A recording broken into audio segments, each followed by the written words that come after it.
तो hello good morning to all of you. तो कैसे आप लोग, उम्मीद करते हैं सभी कोई अच्छे होंगे। तो आज के क्लास में हम लोग बहुत ही बेहतरीन एक टॉपिक लेकर आए हुए हैं जो आपके जनरल नॉलेज के लिए बहुत ही बेहतरीन है। किसी भी तरह का आप एग्जाम की तैयारी कर रहे हैं या एज ए जनरल नॉलेज, सभी को ये जानना बहुत ही जरूरी है, क्योंकि आसपास में ये चीज़ें आपको देखने की मिलती होगी। जब इन चीज़ों को आप ध्यान से समझेंगे तो बहुत सारी चीज़ें नया सीखने के लिए मिलेगा। और सी-टेट के लिए समझ जाओ कि इनमें से एक क्वेश्चन आपके एग्जाम में चिपक गया है, आ गया है, तो इसको 7 मिनट में आप समझ जाइएगा। 7 मिनट भी समय नहीं लगेगा, 5 मिनट में पूरी तरह से बेहतर तरीके से समझ जाइएगा और आपका एक क्वेश्चन जो है आसानी से बन जाएगा। तो शुरू करते हैं। ये क्या है, इसके बारे में हम लोग जानते हैं, इसको पूरी तरह से एक्सप्लोर करते हैं। समझ रहे सर? अब यहाँ देखेंगे पहला नंबर दिया हुआ है। सबसे पहले समझेंगे ये क्या लिखा हुआ है, अधिगम अक्षमता।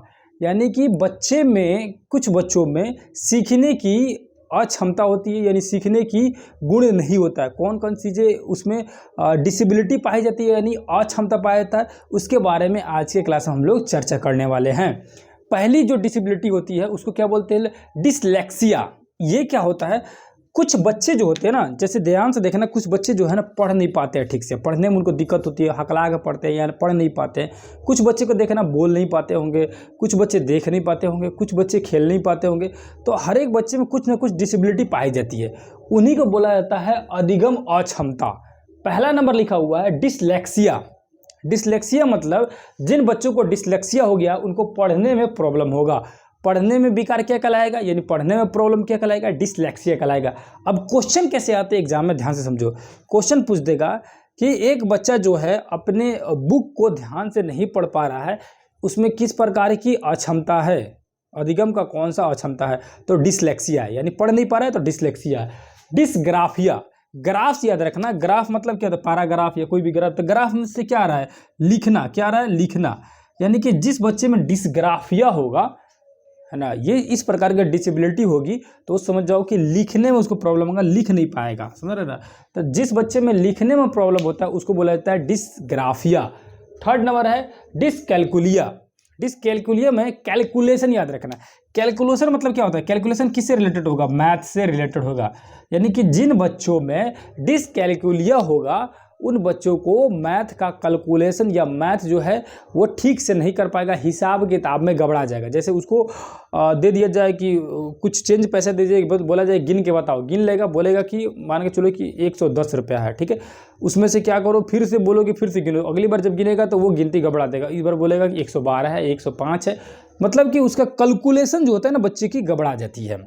वैसे बीमारी को क्या बोलते हैं, डिसकैलकुलिया बोला जाता है। यानी मैथ हिसाब किताब में जिस बच्चे का गड़बड़ा गया उसको बोलेंगे डिसकैलकुलिया।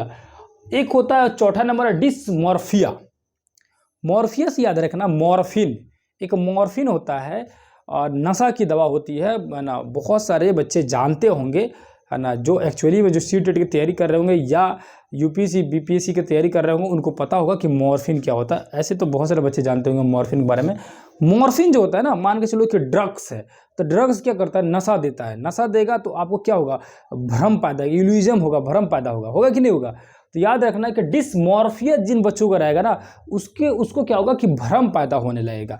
जैसे कि मान के चलो वो मोर को देखेगा और मुर्गी को देखेगा तो उसको पता ही नहीं चलेगा कि मोर, कभी मोर को मुर्गी बोल देगा, कभी मुर्गी को मोर बोल देगा, समझ रहे ना। मतलब कि दोनों में अंतर वो नहीं कर पाएगा क्लियर रूप से, समझ रहे ना।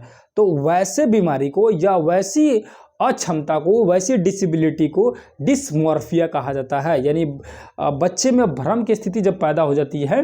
जैसे क्वेश्चन मान के चलो एग्जाम में दे दिया कि एक बच्चा जो है ना, कबूतर के बच्चे को तोता बोल रहा है, उसमें किस प्रकार की डिसेबिलिटी है, तो उसमें क्या है, डिसमॉर्फिया है। या तोते का बच्चा को कबूतर बोल रहा है और कबूतर का बच्चा को तोता बोल रहा है, तो उसमें क्या बोलते हैं उसको, डिसमॉर्फिया है। यानी कि वो उसके अंदर भ्रम हो गया है, वो एक दूसरे को क्लियर रूप से समझ नहीं पा रहा है। आगे क्या हुआ है, आगे क्या लिखा हुआ है, डिसफेजिया। डिसफेजिया मतलब क्या हो गया कि फेजे हो दिया गया। आपका ट्रिक्स याद रखो, डिसफेजिया मतलब फेज हो दिया गया, अब आप बोल ही नहीं सकते हैं, बोलने का फेज हो दिया गया। यानी डिसफेजिया बोलने की विकार, यानी जिन बच्चों को डिसफेजिया होगी वो उसको बोलने में कठिनाई होगी, यानी बोल नहीं पाएगा ठीक से, समझ रहे ना। अगला है 6 नंबर डिस्प्रैक्सिया। डिस्प्रैक्सिया में क्या होता है, डिस्प्रैक्सिया से याद रखना, पौ से प्रैक्सिया, पौ से पैर, यानी पौर प्रैक्सिया और पौर पैर।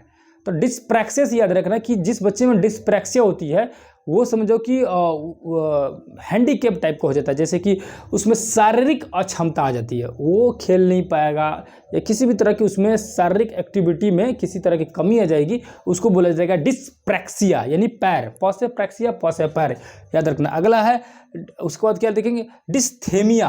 डिस्थेमिया यानी कि डिस्थेमिया में क्या होता है कि तनाव में बच्चा डूबा रहता है। ये इस प्रकार की बीमारी खासकर डिस्थेमिया जो होती है महिलाओं यानी लड़कियों में ज़्यादा रहता है। टेंशन ज़्यादा लेगी, खामों का भी मतलब का बकवास टाइप का टेंशन ले लेती है लड़कियां, खासकर लड़कियां बहुत ज़्यादा टेंशन लेती है, समझ रहे ना। तो डिस्थेमिया जो होती है ना, डिस्थेमिया जो अधिगम अक्षमता यानी कि जो डिसेबिलिटी है, समझ रहे ना, इस प्रकार से ग्रसित बच्चे को देखना वो तनाव में, सोच में, चिंता में डूबा हुआ, झूठों के एकदम टेंशन ले रहा है, तो इस प्रकार की बीमारी क्या कहलाती है, डिस्थेमिया कहलाती है। आजकल के यंग बच्चे या बच्चियाओं में इस डिस्थेमिया का मतलब ज़्यादा शिकार हैं। डिस्थेमिया देखोगे तो ऑलमोस्ट बच्चे को डिस्थेमिया पकड़ लिया है, यानी हमेशा वो टेंशन में ही डूबे हुए हैं, समझ में सुन रहा है। तो ये थे 7 जो थे अधिगम अक्षमता यानी कि सीखने की जिसमें प्रॉब्लम होती है, सीख नहीं पाता वो किसी कारणवश से, यानी डिसेबिलिटी होती है, उन सभी को हमने देखा। इसको एक बार फिर से रिवीजन कर लेते हैं क्योंकि इसमें से 7 में से वो एग्जाम में आ गया है, आपको जाकर सिर्फ बना देना है। पहला क्या था, डिसलेक्सिया। डिसलेक्सिया, तो डिसलेक्सिया में क्या होगा कि पढ़ नहीं पाएंगे। डिसलेक्सिया में क्या होगा, पढ़ नहीं पाएंगे। सेकंड नंबर था डिसग्राफिया, ग्राफ में यानी लिख नहीं पाएंगे। उसके बाद है डिसकैलकुलिया, यानी कि कैलकुलेशन यानी मैथ वगैरह गणित से संबंधित जो भी काम होगा उसको करने में प्रॉब्लम होगा। चौथा नंबर क्या है, डिसमॉर्फिया। मॉर्फिया से मॉर्फिन यानी नशा में, भ्रम में पैदा हो जाएगा, बच्चे को भ्रम पैदा हो जाएगा। 5 नंबर है डिसफेजिया, यानी फ्यूज दिया गया बोलने का, बोल नहीं पाएगा, वैसे बच्चा बोलने में उसको कठिनाई होगी। 6 नंबर है डिसप्रैक्सिया, यानी प से प्रैक्सिया, पैर से पैर, यानी कि शारीरिक अक्षमता। 7 नंबर है डिस्थीमिया, यानी कि तनाव वगैरह से ग्रसित बालक को या बालिकाओं को उस प्रकार से ग्रसित है, तनाव में जूझ रही हैं, उसी तनाव से गुजर रही हैं, तो उसको कहा जाएगा डिस्थीमिया का शिकार है वैसे बच्चे। ये था अधिगम यानी लर्निंग की डिसेबिलिटी, अधिगम अक्षमता। इन सभी को ध्यान से समझना है क्योंकि ये सिर्फ एग्ज़ाम के लिए ही नहीं ज़रूरी है, आपके लाइफ के लिए भी बहुत ही ज़रूरी है। इसको आप रट लेंगे, समझ लेंगे, किसी तरह से दिमाग में लोड कर लेंगे, एग्ज़ाम हो या लाइफ में अन्य काम हो, इन सभी चीज़ों को ध्यान रखना है। तो यहीं पे क्लास खत्म करते हैं, फिर दूसरी किसी क्लास में मिलेंगे। तब तक के लिए धन्यवाद, नमस्कार, अस्सलाम वालेकुम, जय हिंद, जय भारत।